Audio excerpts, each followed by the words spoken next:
House prices picked up in 2012. The number of repossessions continued to fall. Steph's been looking at the numbers for us. Yes, morning to you both. Very wild picture depending on where you're looking in the country with what's going on with the housing market. Morning everyone. Yes, house prices in England and Wales rose by 1.7% in 2012, and that's a year-on-year figure. That's the fastest rate for more than 2 years, and these figures come from the Land Registry, which is the government agency that registers the ownership of land and property in England and Wales. So to give you the comparison for Scotland, well, the average house price there went up by 0.97% on the previous year.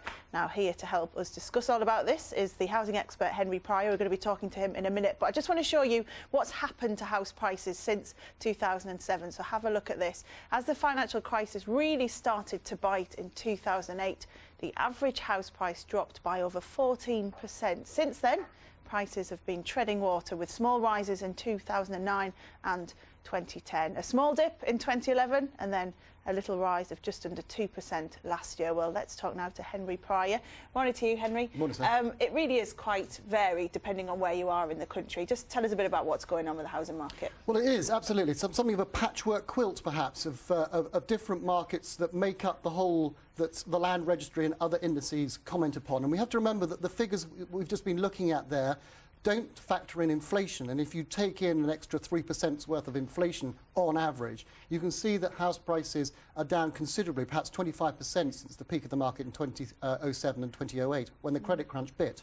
Interesting as well that these figures, these Land Registry figures, now include repossessions for the first time. Does that make much difference? Absolutely. What's very interesting is the Land Registry people have worked very hard to provide these repossession figures. Obviously, it's a very, very difficult and emotive topic to talk about when people start to lose their properties because they aren't able to keep up with the repayments on their mortgages. We've all been hoping, praying, keeping our fingers crossed that repossession numbers wouldn't rise. And what we've seen from these first figures published by the Land Registry suggests that repossessions are not actually rising. They're about half what they were at the peak of the market in 2007-8. And we're hoping that there won't be an avalanche of more repossessions that could trigger something of a price fall across the rest of the country. So what are we expecting from 2013 then? I know you don't have a crystal ball, but just your predictions on what's going to happen. Well, it entirely depends on where you are. We are very much looking at micro markets where house prices are rising in some parts and falling elsewhere. If you look at Northern Ireland, for example, prices there are 50% plus down from the peak of the market.